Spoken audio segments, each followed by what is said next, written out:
మేం పొత్తు పెట్టుకొని ఎత్తులేసి పంక పార్టీని షిత్తు చేస్తాం అని కలిసికట్టుగా కూటమి ఏర్పాటు చేసుకున్నారు సైకిల్ గిలాస పువ్వు పాటోళ్ళు.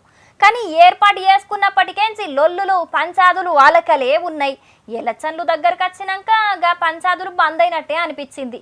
కానీ ఇగో ఇప్పుడు ఒక కొత్త పంచాది ముంగటేసుకున్నారట కూటమి లీడర్లు. మరి గా పంచాదేందో గా మూచటేందో పురా గరుచుకోవాలి కదా. నడువురి 262 బూతు 265 వరకు ఎంత ఇచ్చారు? 3 లక్షలు 4 లక్షలు ఇచ్చారు. 4 లక్షలు ఇచ్చారు. ఏంటంటే 4 బూతులుగా 3 బూతులు 3500 ఓటింగ్కి ఎంత పంచమని ఎంత ఇచ్చారు? కదా వస్తే పంచాను అదే ఎవరో నువ్వు మమ్మల్ని పంపుకో, నిన్ను ఎవరు పంపారు? బూత్కి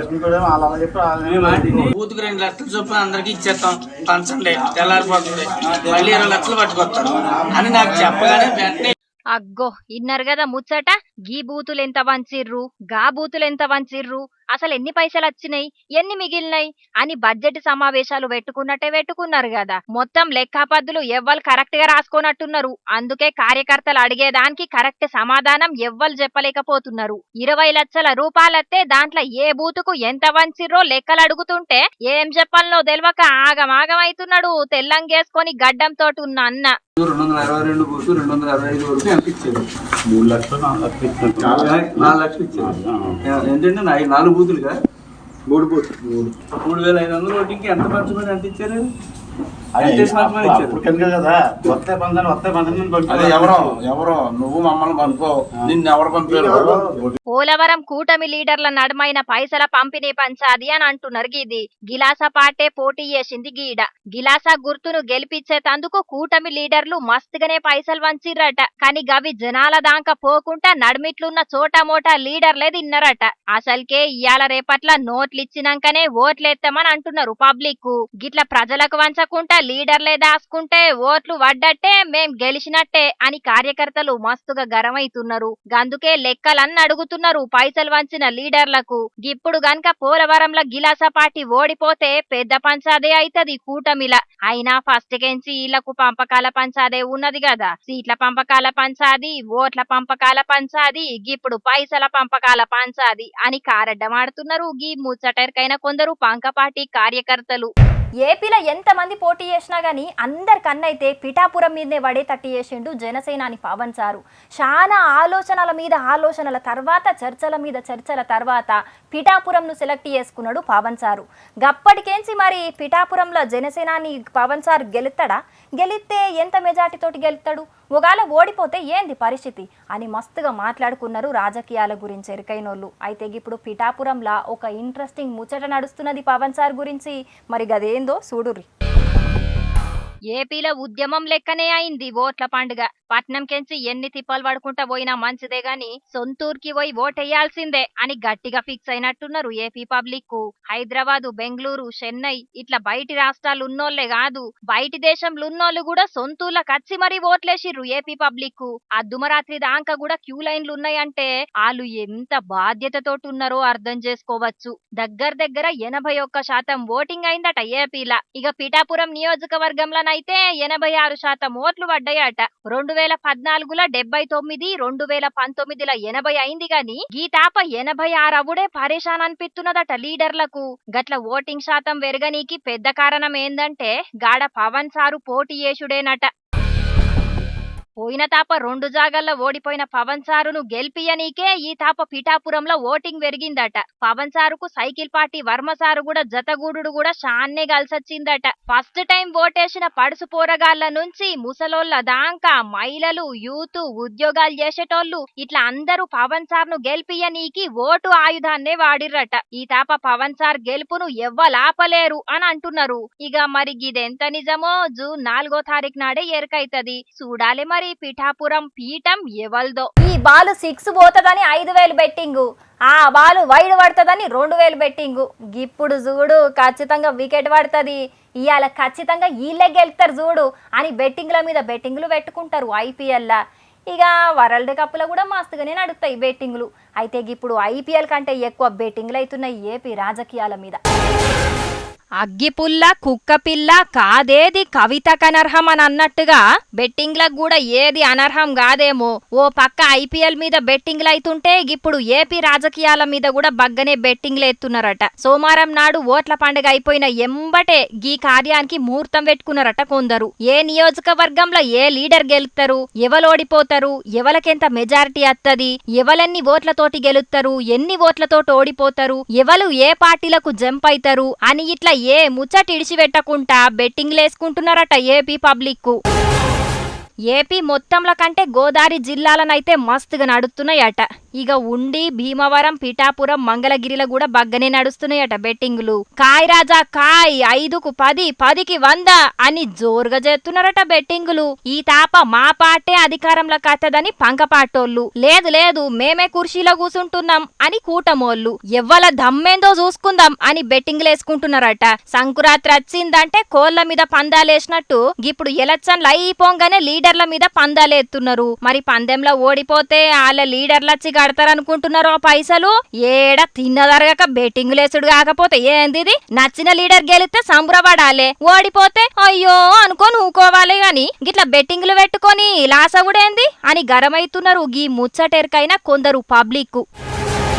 ఆ పబ్లిక్ ఇక ఇప్పుడు మా రాముల తాత చేయాలి కాబట్టి ఇక ఎప్పట్లెక్కనే పెద్ద మనిషి ఏం చేస్తున్నాడు అనేది మందలించేద్దాం పాన్రి. ఓ తాత ఏందయ్యాల్టి సంగతి? నువ్వు దేవునివి సారు, దేశం కోసం ధర్మం కోసానికి నువ్వు ఒక సమిద లెక్క ఎలుగుతాను. మా పేదల బతుకులల్లా ఎలుగు నింపేటందుకు నువ్వు ఎన్నో చీకట్లను సవి చూసినావు. నువ్వు దేవునివి సారు, నువ్వు ఉండాలే సారు, నువ్వు ఉండాలే. నువ్వు మాకు పెద్దన్న గుండు మా అదృష్టం సారు, మా అదృష్టం. అగో ఎవలే తాత నీ మనసును దోసుకున్న ఆ పెద్ద మనిషి ఎవలు? ఎవలకు నువ్వు గంతగానం దండం పెడుతున్నావు? అరే దేశం కోసానికి ధర్మం కోసానికి తనలాడుతున్న పెద్ద మనిషి ఎవలే?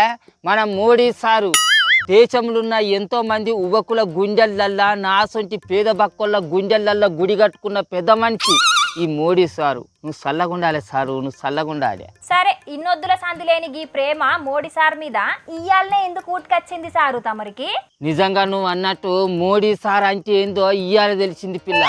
అవ్వతోడుగా ఇన్నొద్దులు మోడీ సారు ప్రధానమంత్రిగా ఉండి ఎన్ని కోట్ల రూపాయలు సంపాదించుకున్నాడో అనుకున్నా. అతనే నూత రద్దప్పుడు వాడిని వీడిని బెదిరించి ఎన్ని దుంబత్తాల రూపాయల కట్టలు పక్కకేసుకున్నాడో అనుకున్నా కానీ ఇవాళ తెలిసి వచ్చింది సారు నువ్వు అంటే ఏదో నీ గొప్పతనం ఏందో. సారు నువ్వు చల్లగా బతకాలే సారు. నువ్వు అన్నట్టు సారు అన్ని రూపాయలు సంపాదించుకున్నాడు అని తెలిసిందా, లేకుంటే ఏం లేని బికారి అని తెలిసిందా? చిచ్చి, ఆయనను మాట అన్నోళ్ళ కళ్ళు పోతాయి. రామ రామ, ఒక దేశానికి ప్రధానమంత్రి అన్నప్పుడు ఆయన దగ్గర ఎన్ని కోట్ల రూపాయలు ఉండాలి, ఎన్ని కోట్ల రూపాయల విలువ చేసే కార్లు ఉండాలి, ఆస్తులు ఉండాలి, బంగారం ఉండాలి చెప్పు. అరే నీ యొక్క గీ ఎమ్మెల్యేగా పోటీ చేసే అభ్యర్థుల దగ్గరనే కోట్ల రూపాయలు విలువ చేసే కార్లు, బంగారం, ఆస్తులు ఉంటాయి. కానీ ఈయన దగ్గర వచ్చి 2 కోట్ల రూపాయల ఆస్తులే ఉన్నాయట, 2-3 కోట్ల రూపాయల ఆస్తులు ఉన్నాయట. ఇంత తక్కువ చూడు సార్. అవి కూడా సారు దేశానికి ప్రధానమంత్రిగా చేసి తీసుకున్న జీతం పైసలే ఉన్నట్టునే తాత. అవునవును సార్, అది వరకు ఛాయ్ అమ్మిన మనిషినే, ఆయన దగ్గర కోట్ల రూపాయలు ఎక్కడి చెప్పు. అయినా సారు చాలా గిరేట్ పిల్ల. ఎందుకంటే ప్రపంచంలోనే అతిపెద్ద దేశాలలో ఒక్కటైన మన భారతదేశానికి 10 ఏళ్ళు ప్రధానమంత్రిగా పనిచేసి నయాన పైస పక్కకేసుకోలేదంటే ఎంత మంచి మనిషి ఏం కథ. అరే నీ యొక్క మన ఊళ్ళల్లో 5 ఏళ్ళు సర్పంచ్గా పనిచేసిన పెద్ద మనుషులే లక్షల రూపాయలు పక్కకేసుకుంటారు. అసంటిది ఈయన 1 రూపాయి సంపాదించుకోలే, ఆస్తులు సంపాదించుకోలేదంటే ఎంత పెద్ద మనిషి, ఎంత మంచి. అవునే, నువ్వు అన్నట్టు 10 ఏళ్ళు దేశానికి ప్రధానమంత్రిగా పనిచేసిన మన మోడీ సారుకు ఇప్పటి వరకు 4 ఉంగరాలతో కలిపి దగ్గర 3 కోట్ల రూపాయల విలువ చేసే ఆస్తులే ఉన్నాయట. కానీ ఒక ఛాయ్ అమ్మే పెద్ద మనిషి ఎమ్మెల్యేగా పనిచేసి గుజరాత్ రాష్ట్రానికి ముఖ్యమంత్రిగా పనిచేసి అక్కడి నుంచి దేశాన్ని ఏలే ప్రధానమంత్రిగా ఎదిగి నయాన రూపాయి ఆశలు సంపాదించుకోలేదు అని అంటే అసలు ఈయన ఎదుగుదలను చూస్తేనైతే తలికా తిరుగుతుంది పిల్ల. ఈయన చాలా మంది యువకులకు ఆదర్శం. ఇటువంటి మనిషి ఉండాలి, దేశానికి ప్రధానమంత్రిగా ఉండాలి సారు. ఇక్కడ నువ్వు మంచిగా చల్లగా బతకాలి. కానీ సారు సంపాదించుకోలేదు గాని అదానీ అంబానీ అసుంటి కుబేరులకు దేశ సంపద అంతా దోషి పెడుతున్నాడనే పేరు బద్నాంలను మోస్తున్నాడుగా అదే తాత. ఈ నరం లేని నాలిక ఎన్నైనా మాట్లాడుతుంది. అతనే మోడీ సార్ అంటే గిట్టనోళ్ళు ఎన్నైనా ఇసొచ్చి పుకార్లు పుట్టిస్తా అంటారు. అరే పేదల సంపాదన దోషిగా బలిసిన వాళ్ళకి ఎందుకు పెడతాడే మన మోడీ సారు? నువ్వు అసలు ముచ్చట్లు పట్టించుకోకు, అవన్నీ ఉత్తి ముచ్చట్లు. ఉత్తి ముచ్చటే అంటవేంది తాత? ప్రెస్ మీట్ పెట్టిన ప్రతిసారి కేసీఆర్ సార్ అనబట్టే, సభలల్లో మన ముఖ్యమంత్రి రేవంత్ సార్ అనబట్టే మోడీ సారు తెలంగాణకు గాడిది గుడ్డు ఉడియలేదు అని. ఏమో మరి వీళ్ళు గింతగానం అంటే మరి మోడీ సారు ఎందుకు నోరు మెదుపుతలేడో ఏందో నాకైతే అర్థమే అవుతుంది. అయినా మన కిషన్ రెడ్డి సారు ఆయన తెలంగాణకు ఎంత రావాలనో అంత పట్టుకొచ్చినాం, ఎంత ఇవ్వాలనో అంత ఇచ్చినామని చెప్పి అందరికి అర్థమయ్యేటట్టు. ఇంకా దాంట్లో దాచేదేమున్నది? ఎంతనేది చెప్తే మంచిగుండు కాదే. అరే నువ్వు మా మోడీ సార్కు వ్యతిరేకంగా మాట్లాడతావు ఏందే? నువ్వు ఏ పాట దేశద్రోహివే ఉన్నట్టున్నావు, లేకపోతే ఆ కేసీఆర్ సార్ దగ్గర నువ్వు మన రేవంత్ సార్ దగ్గర ఏమన్నా ప్యాకేజ్ గిట్ట తీసుకున్నావా ఏంది? ఏమో ఎత్త తిక్క మాట్లాడుతున్నావు. అరే ఉన్నది ఉన్నట్టు అంటే ఊరికెక్కువ అన్నట్టు వాళ్ళు గట్ల అంటున్నారు అంటే నీకెందుకు ముసలోడా రేషం బాగత్తాంది? రాదా మరి దేశం కోసానికి ధర్మం కోసానికి మోడీ సార్ కడుపు కట్టుకొని గింత మంచిగా పని చేస్తా అంటే గిసొంటి నిందాలి ఆయన చేస్తా. సారు సంపాదించుకుంటలేడు గాని బలిసినోళ్ళ బకాయిలు మాఫీ చేస్తున్నాడట. అదే అందరు అంటున్న ముచ్చట. ఏమో వాళ్ళెవరో అంటానో లేకపోతే నువ్వే అంటాను. కానీ మోడీ సార్ అయితే అప్పట్లో అన్నాడు, దేశంలో ఉన్న నల్ల రూపాయలన్నీ బయటికి తీసేది ఉంటే పేదోళ్ళ అకౌంట్లలో 15 లక్షల రూపాయల దాకా ఇవ్వచ్చు అని. కానీ ఈ పరాన్న గెలిచేది ఉంటే మా అకౌంట్లలో 15 లక్షల రూపాయలు వేస్తాడు కావచ్చు. అయ్యో చూడాలి కదా మరి కొన్ని రోజులు. 10 ఏళ్ళ పొద్దుగా వచ్చింది పెద్ద మనిషి, ఇంకా నీకు ఆ 15 లక్షల మీద ఆశ ఉన్నదా? మోడీ సార్ మీద నమ్మకం ఉన్నది. ఈ ప్రధానమంత్రిగా మళ్ళీ గెలిచినాక ఖచ్చితంగా 15 లక్షల రూపాయలు మా పేదోళ్ళ అకౌంట్లలో వేస్తాడు. కానీ మోడీ సారు మీరు దేశాన్ని మార్చినట్టు మా పేదల బతుకులను మా తలరాతలను కూడా మార్చాలి సారు, నీకు పుణ్యం ఉంటుంది. ఎట్లా మార్చమంటున్నావో గది కూడా చెప్పరాదు. జిఎస్టీల పేరుతోని మా పేదల నడ్డిరవకుండా చూడు సారు. అట్లనే పెట్రోల్ డీజిల్ రేట్లను తక్కువ చేసి మా నిత్యావసర వస్తువుల ధరలను కూడా తక్కువ చేయాలి సారు. ఇండ్లు లేని ఎంతో మంది పేదలకు మంచి మంచి ఇండ్లను కట్టిర్రి.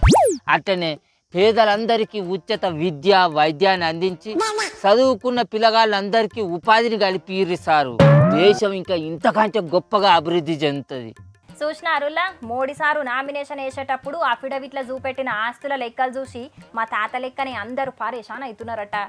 ఎంతైనా సారు గ్రేటే అని అంటున్నారు చాలా మంది. మరి సారు సింప్లిసిటీ చూసన్న పబ్లిక్ మళ్ళా సారునే ప్రధాని చేస్తారో లేకపోతే 10 ఏళ్ళు పాలించిండు మోడీ సారు, ఈ తాప మార్పు కావాలే అని షాకే ఇస్తారో చూడాలి. మరి అంతటా ఎలక్షన్లు అయిపోయి రిజల్ట్ వచ్చినాక తెలుస్తుంది ఏం జరుగుతుంది అనేది. ఇక ఈ ముచ్చట్లతో పాటు ఇంకా లిలిపుట్ ముచ్చట్లు కూడా మీకోసం ఎదురు చూస్తున్నాయి. మరి అవి కూడా చూసారు. ఇక ఇప్పుడు అన్ని ఛార్జింగ్ బండ్లు ఎక్కువ అయ్యే వరకు పెట్రోల్ బంకుల లెక్కనే రోడ్ల మీద ఛార్జింగ్ స్టేషన్లను సుతం పెడుతున్నారు కదా చాలా మంది. ఇక అట్లనే అమెరికాలో ఉన్న కాలిఫోర్నియాలో కూడా బండ్ల కోసం టెస్లా కంపెనీలు ఛార్జింగ్ స్టేషన్ ను పెట్టిండ్రు గిట్లా. అయితే ఈ ఛార్జింగ్ కేబుల్స్ మీద పడ్డదట దొంగోళ్ళ కన్ను. రాత్రికి రాత్రే కేబుల్ వైర్లన్నీ కత్తిరించుకపోయిండ్రు. ఇక అందులున్న రాగి వైర్లను తీసుకుపోయి అమ్ముకోనికి గిట్ల చేసిండ్రు అన్నట్టు. కస్టమర్లు బండ్లు ఛార్జింగ్ పెట్టుకోనికి వచ్చే వరకు ఒక్కదానికి సుతం కేబుల్ వైర్ కానరాకపోయే వరకు మస్తు పరిశాన్ అయిండ్రట. ఇక ఎంబటే పోలీసులకు కంప్లైంట్ చేసే వరకు వాళ్ళొచ్చి కేసు బుకింగ్ చేసి దొంగోళ్ళను పట్టుకునే పనుల పడ్డారట. చూసిండ్రు కదా పబ్లిక్ దొంగల బుద్ధి ఎట్లున్నదో. ఆఖరుకు డెవలపింగ్ దేశంలో సుతం వైర్ల కోసం దొంగతనాలు చేస్తున్నారంటే చాలా చిత్రంగానే ఉన్నది కదా ముచ్చట. అమెరికాలున్నా ఆఫ్రికాలున్నా దొంగల బుద్ధే పోన్రి.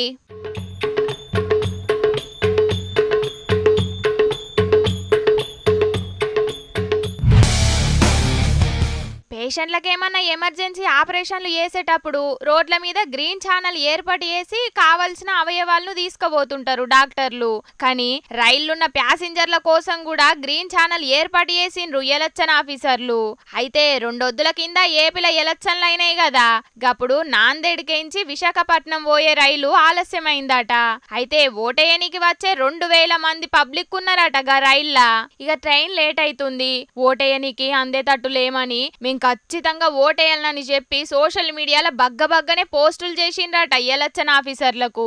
ఇగి ముచ్చట మీద ఎలక్షన్ ఆఫీసర్లు రైల్వే ఆఫీసర్లతోని మాట్లాడి రైలు ఎక్కడ ఆగకుండా విశాఖపట్నం పోయేదాకా గ్రీన్ ఛానల్ ఏర్పాటు చేసిండ్రట ఆఫీసర్లు.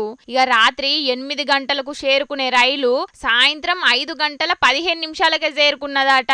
ఇక ఎంబటే అందులున్న ఓటర్లు డైరెక్ట్ పోలింగ్ సెంటర్ల కాడికి పోయి ఓటు హక్కును వాడుకున్నారట. పానం ఎంత విలువైందో ఓటు సుతం అంత విలువైందని నిరూపించిండ్రు కదా గిల్లందరూ కలిసి అని అనబట్టిండ్రు చాలా మందికి ముచ్చట ఎరకైనోళ్ళు. అంతే కదా, టైంకు ట్రీట్మెంట్ చేయకపోతే పానానికి ఎంత ప్రమాదమో సరైన లీడర్లను ఎన్నుకోకపోతే కూడా సమాజానికి అంతే ప్రమాదం కదా మరి.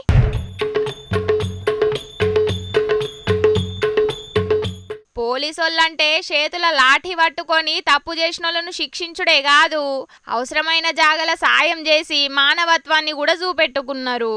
అగో చూడుండ్రి, గీడున్న పోలీసోళ్ళు వడ్లు వానకు తడవకుండా కుప్పపోసి రైతుకు సాయం చేసిండ్రు. నాగర్ కర్నూలు జిల్లా నెల్లికొండ కాడ కానొచ్చింది ఇది. అయితే ఈవీఎంలను దాచిపెట్టిన స్ట్రాంగ్ రూమ్ల కాడ గీళ్ళు డ్యూటీ చేస్తున్నారట. ఇక సడన్ గా వాన సురువయ్యే వరకు ఆన్నే వడ్లను ఎండబోసిన రైతన్నను చూసి ఎంబట పోయి పోలీసోళ్ళు గిట్ల కుప్పపోసి సాయం చేసిండ్రు. ఇక రైతన్న వడ్ల రాశుల మీద కవర్లు కప్పుకొని తడవకుండా కాపాడుకున్నాడట. ఇక వీడియో వైరల్ అయ్యే వరకు పోలీసోళ్ళు చేసిన పనిని తారీఫ్ చేసుకుంటా కామెంట్లు పెడుతున్నారు చాలా మంది. అన్నం పెట్టే రైతన్నను గిట్లనే కంటికి రెప్పలెక్క కాపాడుకోవాలి, గప్పుడే దేశం పచ్చగుంటదని అనబట్టిండ్రు చాలా మంది.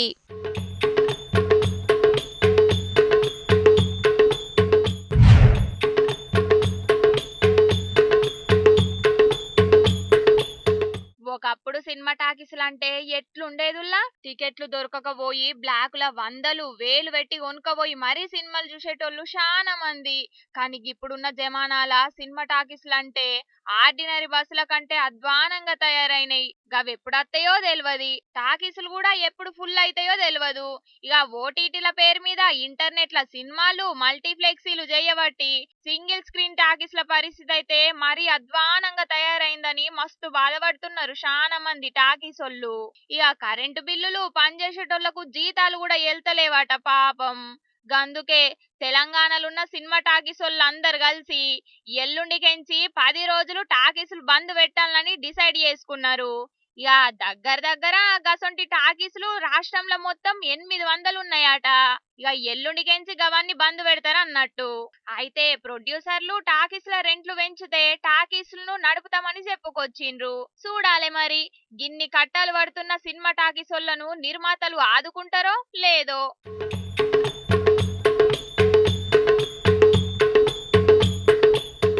ఇక పబ్లిక్ ఇవాళ తెచ్చిన కడికైతే అన్ని వార్తలు అయిపోయినాయి. ఎట్లున్నాయి ఇవాళ ముచ్చట్లు? మస్తున్నాయిలే. ఇక ఇవుల్లా కపిల్ అగ్రో సమర్పించు, ఈశ్వరప్ప హోమియో క్లినిక్ సహా సమర్పించు జోర్దార్ వార్తలు. మళ్ళీ వచ్చే జోర్దార్ వార్తల్లా మళ్ళీ జోర్దార్ ముచ్చట్లు పట్టుకొచ్చేస్తాం మీకోసం. అప్పటిదాకా ఏం చేయాలో మీకు ఎరకనే కదా, చూస్తూనే ఉండుండ్రి హెచ్ఎం టీవీ. నమస్తే.